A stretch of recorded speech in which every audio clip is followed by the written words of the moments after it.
So we're continuing with some submergence. They're kind of sad looking because they're this time of year they're not very happy yet. But this is Elodea, or I know all the real names for these. Waterweed. Light contrast back would be good. You think? Okay. Yeah. Okay. So here I've got to pull these out. They're whorls of 3. So see right here the whorls of 3. So it's whorls of 3. So it's real easy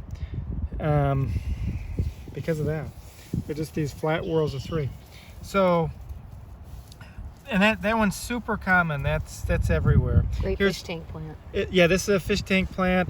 Usually it's bunched up at the end. There's a couple different species of it. There's 2 different species, but most of it is Elodea canadensis is the most common. But so here's another. It's the same species, whorls of 3. You can see the end is really bunched up, and this is a common fish tank plant.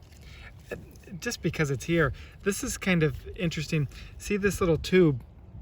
This looks like roots, but it's actually not. It's a tube that actually goes up to to breathe. Aquatic plants are actually carbon dioxide limited, and this actually isn't getting air. It's actually getting carbon dioxide. It's kind of fun. All right, next one. Oh. I don't know if I can see these. Oh, these were better in the water. Well, so this is Utricularia, or bladderwort. And the way you'd know it is the bladders, and I'm not seeing any bladders. But it's also got these, this is actually the overwintering bud. So it's just starting to open now. I've got another one of them here, I thought. Yeah, here, this one has bladders. So this is see these little, they look like little clams. Oh, the one on my hand is probably better. Where's the one in your hand? See this one? I think the brown, I don't know which is better. The white's way better. White's better? Yeah. All right, so see the little bladder things? I don't know. The white paper is actually quite good. Okay. So these little bladders, it's carnivorous, so it'll eat you, right? Oh, these ones are great right here. Okay. Hold on, I'm trying to find your finger. I'm doing it from afar, so. Yeah. Okay. See the bladders? So this is bladderwort. It eats stuff. It eats zooplankton and so forth. So there's a lot of species of bladderwort. One of them is real common everywhere. The other ones are going to be in unique places. This is kind of a unique place, so this is a more unique one. But there are some other bladderworts that are everywhere, and they eat in little zooplankton and stuff. This is just another bladderwort, and then why don't we move those out of the way? So now this last one here is this is the one that's everywhere. This is water milfoil, and water milfoil is really easy because that looks horrible. They look like a feather, and usually they look like a feather that isn't all mangled. So let me try to get a better one. They're whorled, and so there's a main stem and then straight leaflets off of it, and they come out as whorls. So there's 3 to 5 leaves coming from the same point, and they all look like little feathers. So that's water milfoil, or Eurasian milfoil, is the invasive one that's kind of taken over everywhere. Myrifilum spicatum. Okay. So this is just another one of the same thing. Why don't we lay that one out? I'll get a nice full plant shot of that. Well, it's this huge plant. Well, so, yeah. Yep. And this is actually a good fish tank plant as well. So that's several good submergents. So since we're down here anyhow, let's just let's do this. Oh, wow. You know what? This is actually a Lucilla. It is. I didn't even know Lucellas were around here. This is a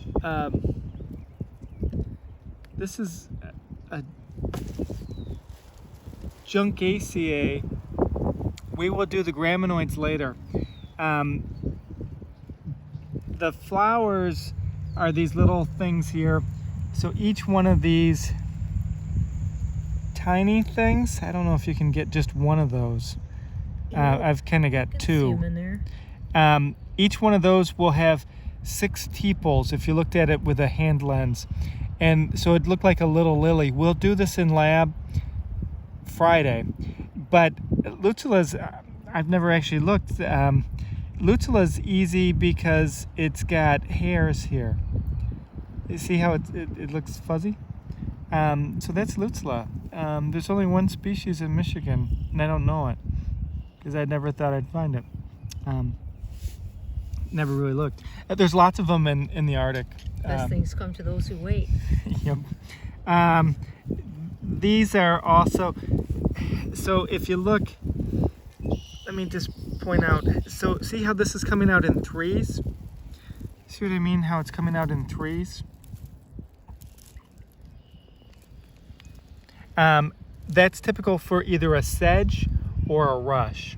Grasses are all in one plane. So if I grab this grass here, so here's just a typical grass. See how it's all in one plane? It's all, you know, between my, I'm not really squishing it. It's all in one plane. That's true with all grasses. Now as grasses get bigger, they kind of fall a little bit, so that they won't all be perfect. But you can just look at any grass and see how it's all in one plane. Yeah? See it? So as you kind of look at your lawn, will be almost all grass. But we're in a wet area, so there's more sedges and rushes. Since we're looking at this stuff on the ground, we haven't really done mosses. I was hoping to find some with Sporophytes. But so here's some good moss. These ones stick up, so it's acrocarpus. These ones are hugging the ground, so they're pleurocarpus. You would really need the Sporophyte to know them for sure. There's Let's go through that difference one more time just to point it out. so the acrocarpus stick up, so all the stuff sticks up, and then pleurocarpus hugs the ground. So see how it's just all hugging the ground. Usually pleurocarpus are more wet areas, and acrocarpus tend to be drier areas, but that's not always. Your roof has a lot of moss on it. It's usually acrocarpus. It's dry up there. There were some good mosses a moment ago. I just saw. Okay, so come over here.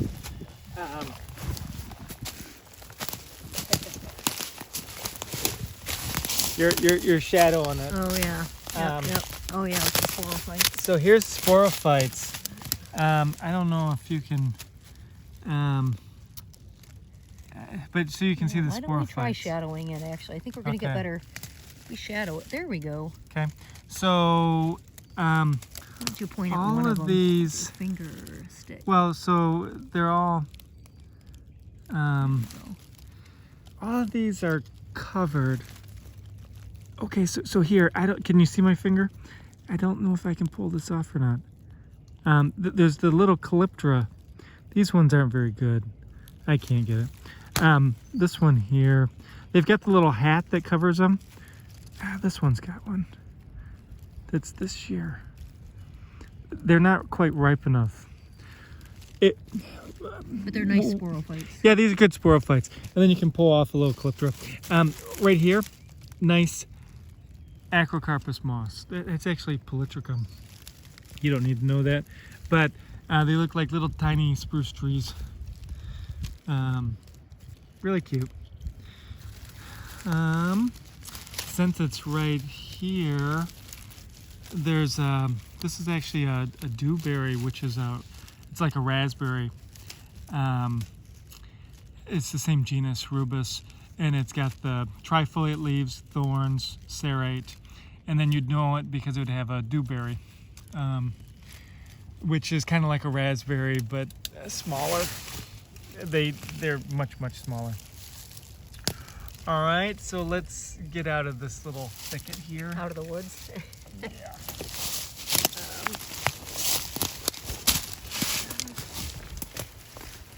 Over into the wetter area. Well, since you're sitting right there, here's pokey needles, square needles, pokey. So this would be a spruce. Okay.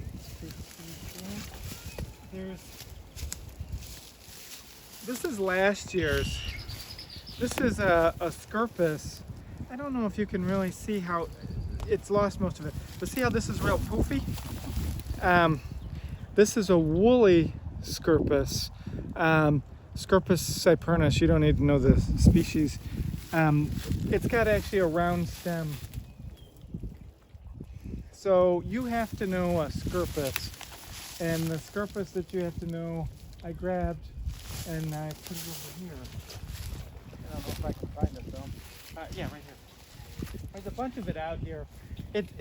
There's a bunch of this on campus. This is last year's, but it's easy.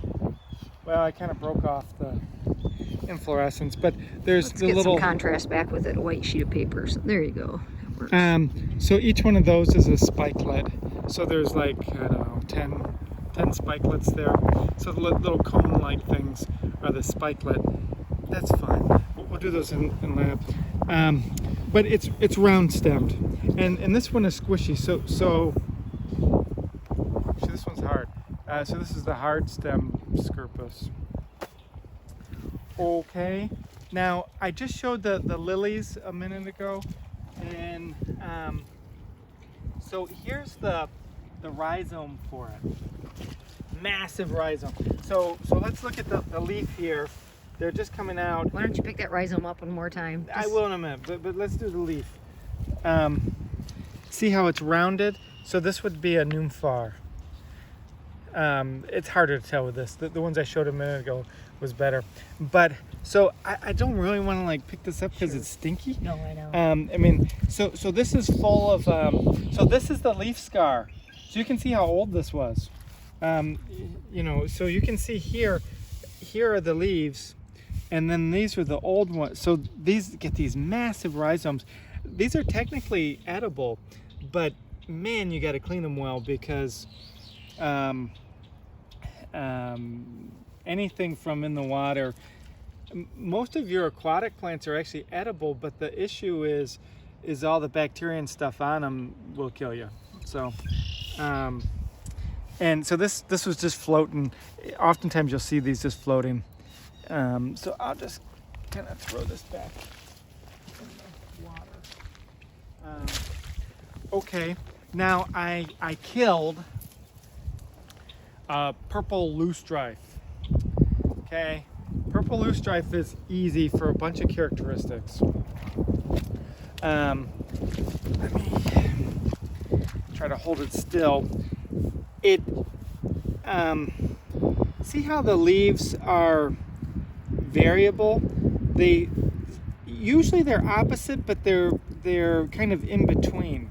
So there's some opposite leaves and then some alternate. That's unusual. Usually they're one or the other. So purple loosestrife is a good way to tell it because it could be. Sometimes they'll even be whorled to opposite to alternate. It's more commonly mostly opposite. It's got a square-ish stem. It's not actually square, it's more like five-sided. The base is actually quite squishy. This isn't just gunk growing on it. Well, that's some gunk growing on it. But the base is real squishy. And then you would really know it because it would have a ton of flowers. So do the whole plant. And so this is last year's spike. So these would be purple. So purple loosestrife, it's an invasive. It takes over wetlands. You'll see it everywhere. It's a garden plant. If your neighbor plants it in the middle of the night, sneak in and kill it. Don't tell them. Because it's horrible. I mean, it'll take over a wetland. You'll see it everywhere. We'll see it other places. So I'll just. Alright, so as we look out, there's cattails. Cattails coming up. And so in here you can tell this is a cattail because it's all coming from one point. So it's a little baby cattail coming up as opposed to the iris right next to it. Remember we did the iris and they're like a fan and it's flat. And so it's flat. This is round. This is flat. And they're coming up. This is a harder iris. There were some other ones we'll find in a second. So iris, well here's a better one right here because you can just see how it's wider. Maybe from the side. So here's typha and then grab that typha again just for contrast. So typha. Okay, now I promised you guys that we'd find the most poisonous plant in North America. You can't really tell from this, but it is. This is this is tiny. So it's just starting, but it's got opposite leaves that are oddly pinnate. And this is Cicuta water hemlock. I don't know if we'll find any better, but that actually is it. All this stuff right next to it. So is this a grass or a sedge? See how it's coming out in threes? So this would have to be a sedge. So this is a good sedge. So as you look at stuff coming up, you can tell if it's a grass or a sedge.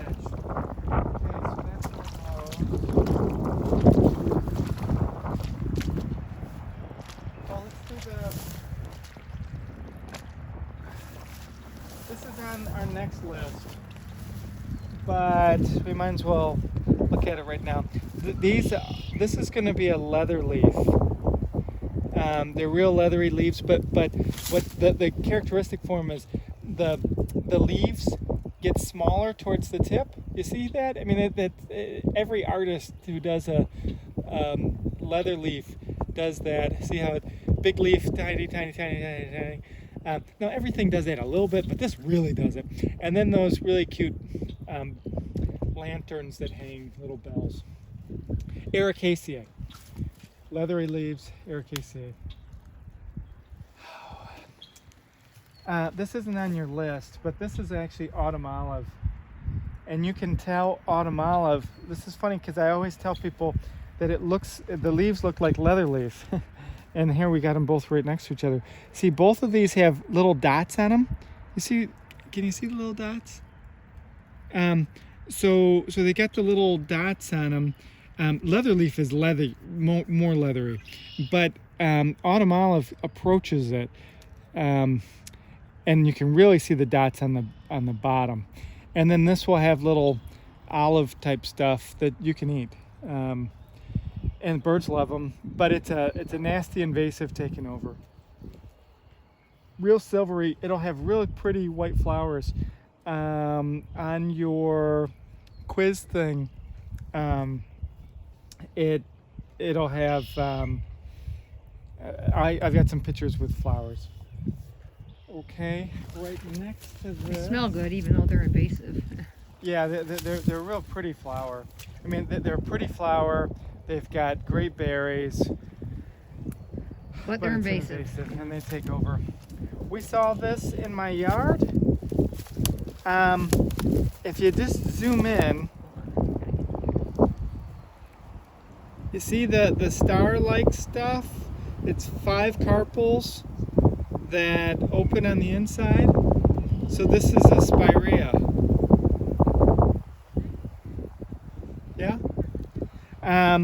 The leaves are not very distinctive. They're just kind of simple leaves with some serrations. We've got here a willow.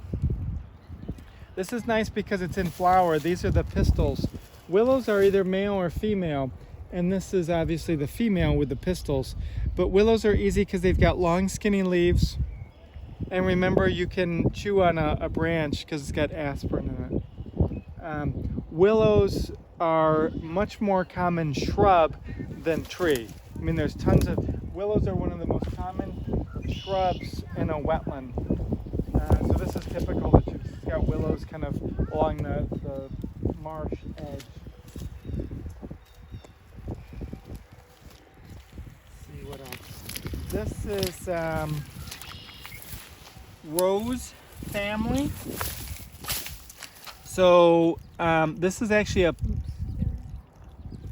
Is this a rose or is it a potentilla? I think this is a. Well, it's rose family for sure. I'm pretty sure this is Potentilla palustris, marsh cinquefoil.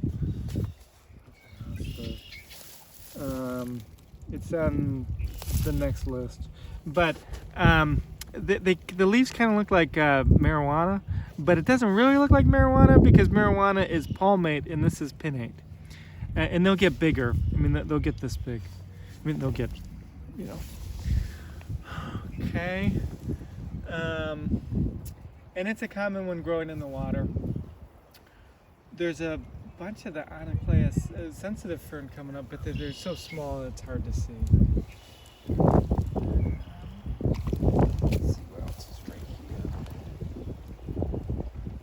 here. Let's do the skunk cabbage before we.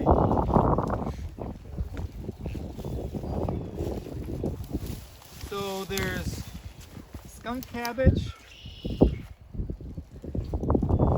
big oval leaves, and then if I rip it, it'll smell like skunky. This would have, it's Aeraceae, so it'd have a spathe and spadex, but the spathe and spadex come up before the leaves, so you don't usually, you wouldn't see them now. They were one of the first flowers in Michigan. In your building. Why don't you show your hand comparison for size? They're right next to it. Yeah, they're very large. Yep. And you'll see these all over, particularly right now because the leaves come out before everything else, so they just stick out more.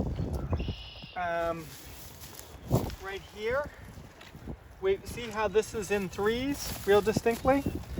So you don't have to get too close. It's just a big sedge. Okay.